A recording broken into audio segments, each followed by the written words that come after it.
নমস্কাৰ ষ্টুডিঅ'ত মই প্ৰিয়ংকা প্ৰথমতে ব্ৰেকিং নিউজ অসমত অমিক্ৰণৰ সংক্ৰমণ অমিক্ৰণত আক্ৰান্ত হৈছে অসমৰ দুজন লোক অমিক্ৰণত আক্ৰান্ত হৈছে সোণাপুৰৰ ৰোহন দাস মেঘালয়ত অমিক্ৰণত আক্ৰান্ত হৈছিল ৰোহন আৰু বৰ্তমান ৰোহনৰ অমিক্ৰণৰ ফলাফল নিগেটিভ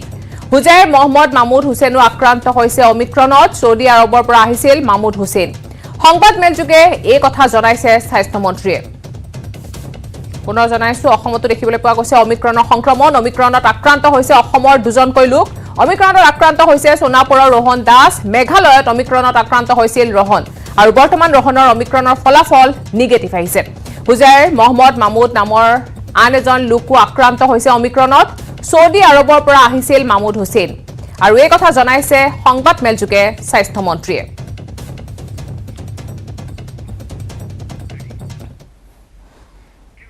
উজনিৰ ব্যস্ত ভ্ৰমণসূচীৰ মাজতে অমিক্ৰণ আৰু কৰোনাৰ বৰ্ধিত হাৰক লৈ উদ্বিগ্ন হৈছে মুখ্যমন্ত্ৰী হিমন্ত বিশ্ব শৰ্মা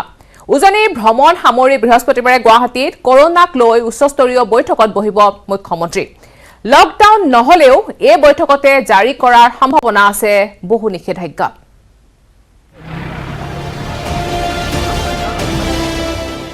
ধৰিব পাৰি যে তৃতীয় ঢৌ অহাৰ পথত অসমত আৰম্ভ হৈছে কৰোনাৰ তৃতীয় ঢৌ কিন্তু কৰোনাৰ সংক্ৰমণ বাঢ়িলেও এতিয়া লকডাউন দিয়াৰ কথা ভবা নাই চৰকাৰে লকডাউনটো আমি যোৱাবাৰো কৰা নাই লকডাউনৰ সম্ভাৱনা নাই অসমত পুনৰ কৰোনাৰ সংক্ৰমণ ঊৰ্ধ্বগামী হোৱাৰ সময়তে সাজু হৈছে ৰাজ্য চৰকাৰ কেনেকৈ আমি ইয়াৰ মুখামুখি হ'ম অহাকালি 6 তাৰিখে আমাৰ মিটিং আছে অমিক্ৰণক লৈ বৃহস্পতিবাৰে হ'ব ৰাজ্য চৰকাৰৰ জৰুৰীকালীন বৈঠক বৈঠকৰ পিছতে নতুন এছঅপি জাৰি কৰিব পাৰে চৰকাৰে অমিক্ৰণটো খুব স্পীডত বিয়পে গতিকে কিছু নিয়ম নীতিৰ মাজেদি আমি চলিব লাগিব মুখ্যমন্ত্ৰী হিমন্ত বিশ্ব শৰ্মাই কয় যে কৰোনা অধিক বৃদ্ধি পালে নতুন নীতি নিৰ্দেশনা আহিব পাৰে ৰাজ্য চৰকাৰে শিশুসকলক কৰোনাৰ পৰা ৰক্ষা কৰিবলৈ শিশুৰ বাবে লৈছে বিশেষ ব্যৱস্থা ৰাজ্যত লক্ষণহীন কোভিড ৰোগীৰ সংখ্যা বাঢ়িছে বুলি উল্লেখ কৰি অহা 10 জানুৱাৰীৰ পৰা দেশৰ লগতে অসমতো 60ৰ ঊৰ্ধ্বৰ জটিল ৰোগত আক্ৰান্ত লোকক কৰোনা ভেকচিনৰ বুষ্টাৰ ড'জ দিয়া হ'ব অসমত 10 তাৰিখৰ পৰা আমি প্ৰিকশ্যনাৰী ড'জ বুলি আমি যিটো কৈছোঁ 10 তাৰিখৰ পৰা আমি আৰম্ভ কৰিম ইমানেই নহয় কৰোনাৰ পৰিস্থিতি অধিক অৱনতি ঘটিলে প্ৰয়োজনত পৌৰ নিৰ্বাচন পিছুৱাব পাৰে বুলি ক'লে মুখ্যমন্ত্ৰীয়ে আৰু ঢৌবিলাক 2 মাহলৈকে থাকে ইউজুৱেলি আমাৰ যিটো অভিজ্ঞতা 2 মাহৰ পিছত ই কমা আৰম্ভ কৰে গতিকে কৰবাত যদি ফেব্ৰুৱাৰীত নহয় মাৰ্চত হ'ব উল্লেখযোগ্য যে অসমত মঙলবাৰে 475 গৰাকী আৰু যোৱা 4 দিনত 1132 গৰাকী লোক কৰোনাত আক্ৰান্ত হৈছে নাহৰকটীয়াৰ পৰা উৎপল চলিহাৰ report news 18 Assam north east 2 এপ্ৰিলত ৰাজ্যসভাত অন্ত পৰিব কংগ্ৰেছৰ 2 সাংসদ ৰিপুন বৰা আৰু ৰাণী নৰহৰ কাৰ্যকাল নিৰ্বাচনক লৈ হাতত মাত্ৰ এটা মাহ থকা অৱস্থাত দ্বিতীয়খন আসনক লৈ এতিয়া বাকযুদ্ধ আৰম্ভ হৈছে শাসক বিৰোধীৰ মাজত আৰু তাৰ মাজতে এআইডিএফে আৰম্ভ কৰিছে নতুন অংক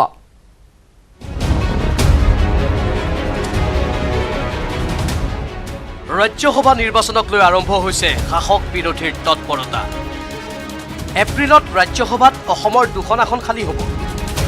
2 এপ্ৰিলত অন্ত পৰিব কংগ্ৰেছৰ 2 সাংসদ ৰিপুন বৰা ৰাণী নৰহৰ কাৰ্যকাল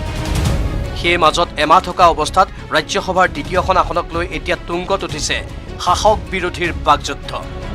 বিজেপি বিধায়ক দিগন্ত কলিতাৰ দাবী অসমৰ ৰাজনৈতিক ইতিহাসত প্ৰথমবাৰলৈ ৰাজ্যসভাত কংগ্ৰেছ শূন্য হ'ব ইমানতে ক্ষান্ত নাথাকি 2খন আসনতে বিজেপি জয়ী হ'ব বুলি দাবী কৰি দিগন্ত কলিতাই কয় ৰাজ্যসভাত কংগ্ৰেছ মুক্ত হোৱাৰ পিছত বিধানসভাতো কংগ্ৰেছ মুক্ত হ'ব 70 বছৰকাল কংগ্ৰেছে ৰাজত্ব কৰিলে অসমৰ ইতিহাসত এবাৰ এখন নতুন বুৰঞ্জী লিখিবলৈ গৈ আছে কংগ্ৰেছ দল যেনেকৈ আমি বিধানসভাত আমি কংগ্ৰেছ মুক্ত কৰিম বুলি সংকল্প লৈছোঁ এবাৰ ৰাজ্যসভাতো কংগ্ৰেছ মুক্ত হোৱাৰ পক্ষত গৈ আছে মাত্ৰ 2খন আসন আজি আছে কংগ্ৰেছৰ আৰু এই 2খন আসন যদি নোহোৱা হৈ যায় কংগ্ৰেছ একেবাৰে ৰাজ্যসভাত শূন্য হৈ যাব ৰাজ্যসভাৰ দ্বিতীয়খন আসনক লৈ বিজেপিত ইতিমধ্যে আৰম্ভ হৈছে অংক কংগ্ৰেছৰ 25 জনৰ 10 জন বিধায়কে বিজেপিক ভোট দিব বুলি কয় বিধায়ক দিগন্ত কলিতা কংগ্ৰেছ দলৰ যি 25খন আসন আজি আছে তেওঁলোকৰ হাতত আজি যদি ভোট হয় 25খনৰ আপোনাৰ 10খন আসনে যদি তেওঁলোকে হুইপ জাৰি নকৰে 10খন আসনে তেওঁলোকে আমাৰ 10টা বিধায়কে আমাৰ পক্ষত ভোট দিয়াৰ কাৰণে আজি তেওঁলোক সাজু হৈ আছে। দ্বিতীয়খন আসনত বিৰোধীক 42জন বিধায়কৰ প্ৰয়োজন। এই মুহূৰ্তত বিৰোধী শিবিৰৰ ৰহাৰ শশীকান্ত দাস আৰু বাঘবৰৰ শ্বেৰমান আলী আহমেদক বাদ দিলে কংগ্ৰেছৰ হাতত আছে 25জন বিধায়ক। AIUDFৰ আছে 15জন। অখিল গগৈৰ লগতে সৰভোগৰ মনোৰঞ্জন তালুকদাৰকে ধৰি বিৰোধীৰ মুঠ বিধায়ক হয় 42গৰাকী। গতিকে বিৰোধীৰ ঐক্য হলে জয়ী হ'ব পাৰে দ্বিতীয়খন আসনত। এনে সময়তে AIUDFে দ্বিতীয়খন আসনত প্ৰাৰ্থিত্ব দিয়াৰ সিদ্ধান্ত লৈছে। লগতে AIUDFৰ প্ৰাৰ্থীক সমৰ্থন কৰিবলৈ কংগ্ৰেছক জনাইছে আহ্বান। তো যোৱা কেইবাটা ৰাজ্যসভা ইলেকশ্যনত যেতিয়া AIUDFে কংগ্ৰেছকে ছাপোৰ্ট দিছে, এইবাৰ আমি আশা কৰিম এটলিষ্ট বিৰোধী ঐক্যৰ পৰা এটলিষ্ট UDFৰ কেণ্ডিডেটক কনচিডাৰ কৰা হ'ব বুলি আমি আশাবাদী। ইপিনে নিজেই ৰাজ্যসভাৰ প্ৰাৰ্থী নহওঁ বুলি ঘোষণা কৰিলে প্ৰদেশ কংগ্ৰেছৰ সভাপতি ভূপেন বৰাই। প্ৰাৰ্থিত্ব কেন্দ্ৰিক সকলো সিদ্ধান্ত ল'ব দলৰ কেন্দ্ৰীয় নেতৃত্ব। লগতে ভূপেন বৰাই কয়, বিৰোধী শক্তি একত্ৰিত হ'লে এখন আসন তেওঁলোকে পাব পাৰে। এই ৰাজ্যসভাৰ প্ৰাৰ্থিত্বৰ ক্ষেত্ৰত মূল সিদ্ধান্তটো ল'ব আমাৰ কেন্দ্ৰীয় নেতৃত্ব। গতিকে কেন্দ্ৰীয় নেতৃত্বক যদি কোনোবাই যোগাযোগ কৰি প্ৰাৰ্থিত্ব সম্পৰ্কত কথা পাতে, নিশ্চিতভাৱে কেন্দ্ৰীয় নেতৃত্বৰ সময়ত মোক জনাব। এতিয়ালৈকে আমি প্ৰাৰ্থিত্ব কেন্দ্ৰিক আলোচনা কৰা নাই, কিন্তু এটা আলোচনা আমি কৰিছোঁ যাতে বিধানসভাৰ বিজেপি বিৰোধী শক্তি একত্ৰিত হোৱাৰ কাৰণে এইটো এটা সুযোগ। আৰু বহুতে কৈ থাকে যে আমি বিজেপি বিৰোধী। উল্লেখযোগ্য যে ভূপেন বৰাৰ নেতৃত্বতেই উপ নিৰ্বাচনত AIUDFৰ সংগ ত্যাগ কৰিছিল কংগ্ৰেছে। তেনে ক্ষেত্ৰত কংগ্ৰেছে AIUDFৰ প্ৰাৰ্থীক সমৰ্থন দিয়েনে বা অখিল গগৈয়ে সমৰ্থন দিবনে, সেয়া এই মুহূৰ্তত লাখটকীয়া প্ৰশ্ন। ৰাজু বৰুৱাৰ সহযোগত বিপুল বৰ্মনৰ report, news 18 Assam north east.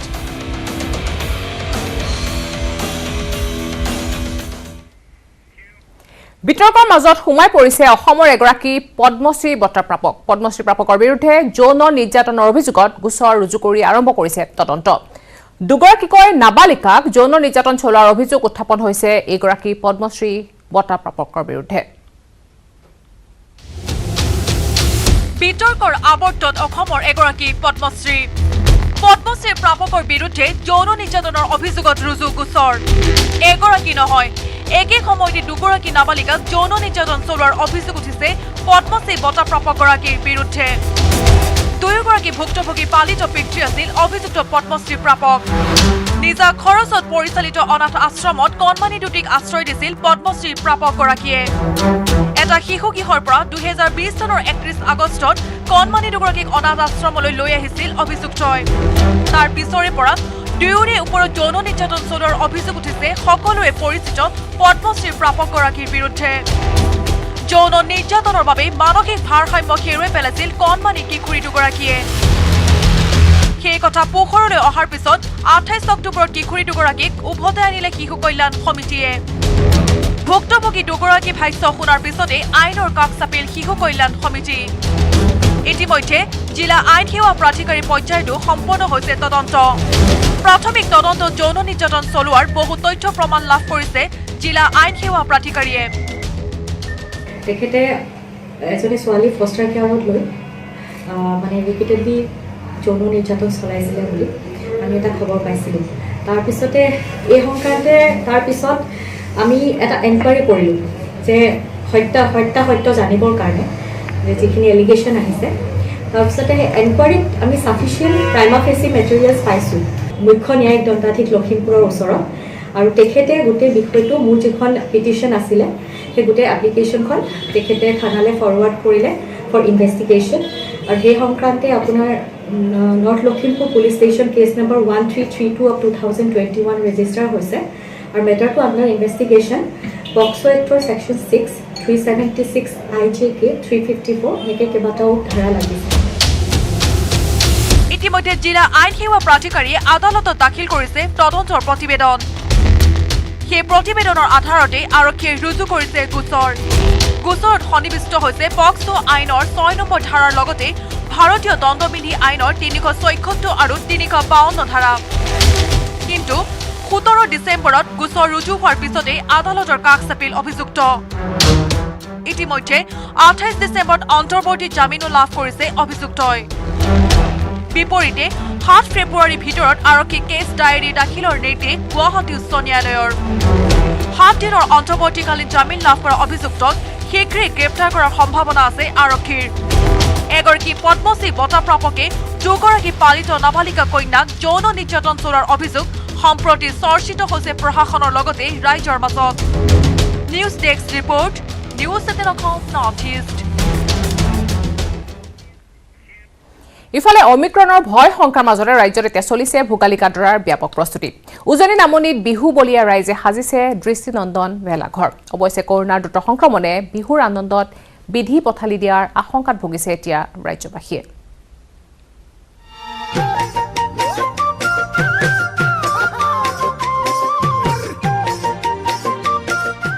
হেপাহৰ Bhogali বিহুলৈ মাজত মাথো কেইটামান দিন বাকী কৰোনা মহামাৰীৰ ভয়াৱহতাৰ মাজতে ৰাজ্যৰ প্ৰান্তে প্ৰান্তে চলিছে বিহু উদযাপনৰ ব্যাপক প্ৰস্তুতি ঠায়ে ঠায়ে নিৰ্মাণ হৈছে আটকধুনীয়া ভেলাঘৰ ওদালগুৰিৰ গেলাবিলত ব্যতিক্ৰমী ভেলাঘৰ পুৰা সেৱন কৰি গাড়ী নচলোৱাৰ প্ৰতীকী আহ্বান এখন বাছ নিৰ্মাণ কৰাৰ লগতে বাছখনৰ সন্মুখত নিৰ্মাণ কৰা হৈছে এটা ট্ৰেফিক পইণ্ট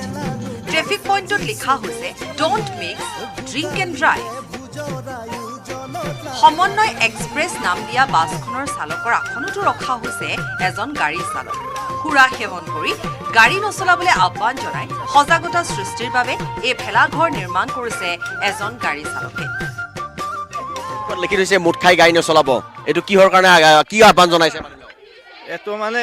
বহুত মেইন ৰাস্তাৰ ওচৰত বহুত এক্সিডেণ্ট হৈ আছে মদ খাই বহুত এক্সিডেণ্ট হয় আমাৰ মেইন ৰাস্তাৰ ওচৰত ঘৰত দেখা পাওঁ মদ খাই বেছি এক্সিডেণ্ট হয় ৰাতি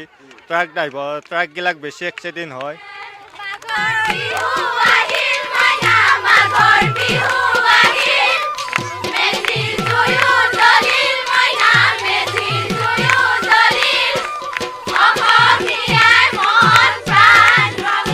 গাঁওখনৰ পুৰুষ মহিলা ডেকা গাভৰু সকলো একত্ৰিত হৈ উৰুকাৰ নিশা এসাঁজ তৃপ্তিৰে খোৱাৰ বাবে প্ৰস্তুতি চলাইছে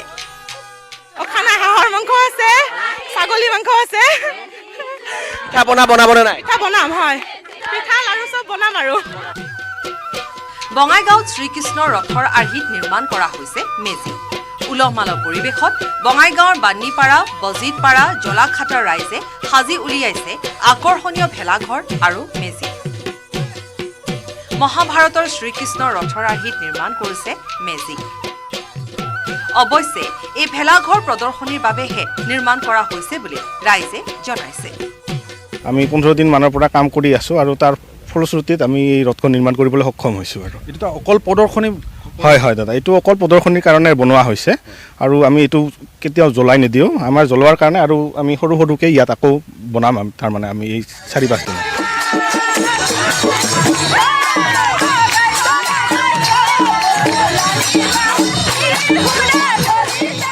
মঙলদৈ বলোপাৰা গাঁৱত নিৰ্মাণ হৈছে দুমহলীয়া ভেলাঘৰ প্ৰায় 3 শতাধিক লোকে একেলগে এসাঁজ খাবলৈ চলাইছে প্ৰস্তুতি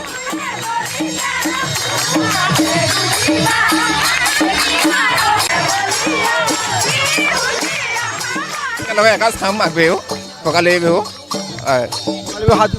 সাজো আমাৰ প্ৰস্তুতি বঢ়িয়া এয়া বিহু ভেলাঘৰ বনাই আছে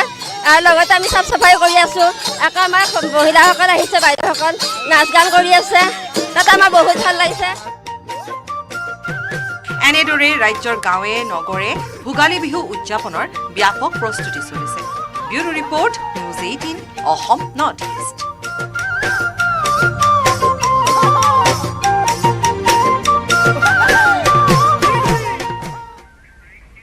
খবৰ আৰু আছে কিন্তু তাৰ আগতে লৈছে এটা সৰু বিৰতি কৰোনাক লৈ অধিক সতৰ্ক হোৱাৰ সময় আহি পৰিছে ৰাজ্যবাসীৰ কিয়নো বিগত 4টা দিনত ৰাজ্যত 1132 গৰাকী লোক আক্ৰান্ত হৈছে কৰোনাত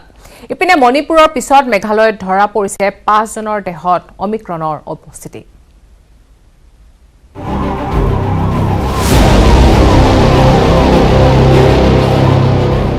কৰোনাক লৈ আৰু অধিক সতৰ্ক হোৱাৰ সময় আহি পৰিছে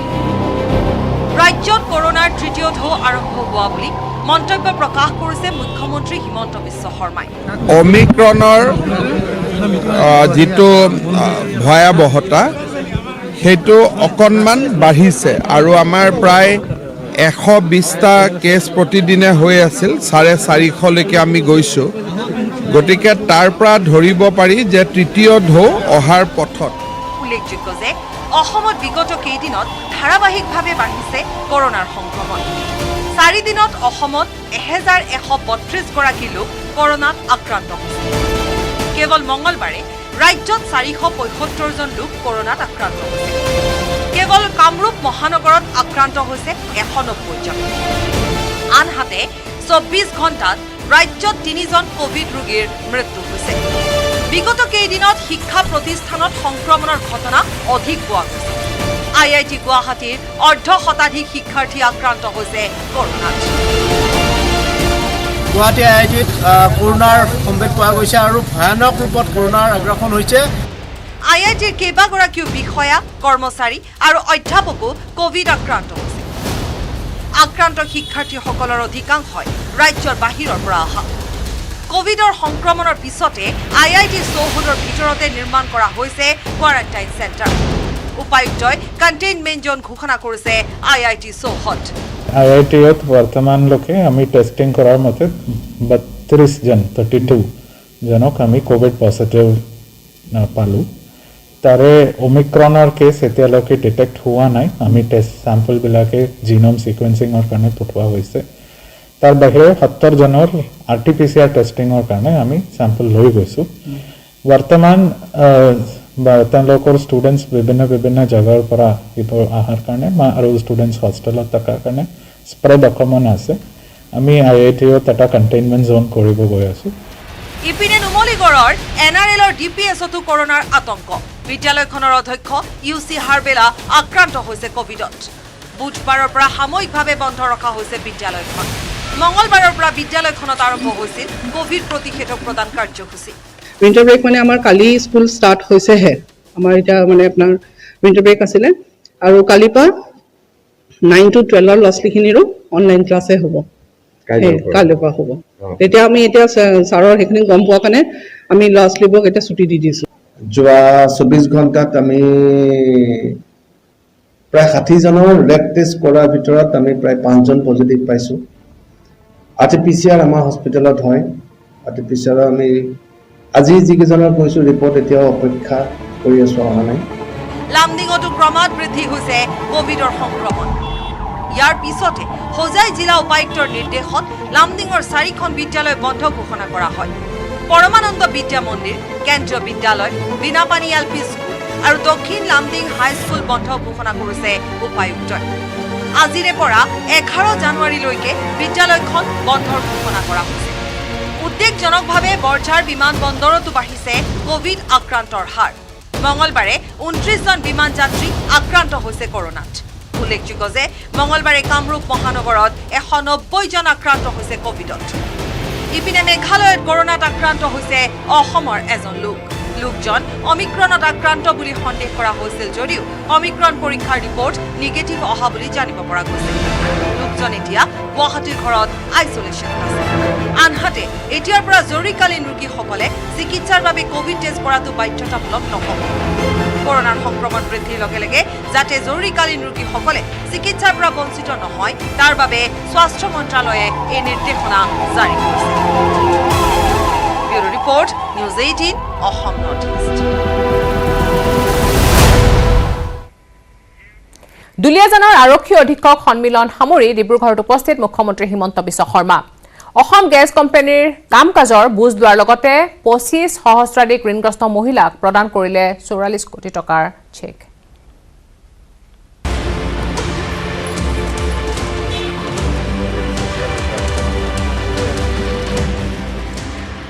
উজনিত ব্যস্ত মুখ্যমন্ত্ৰী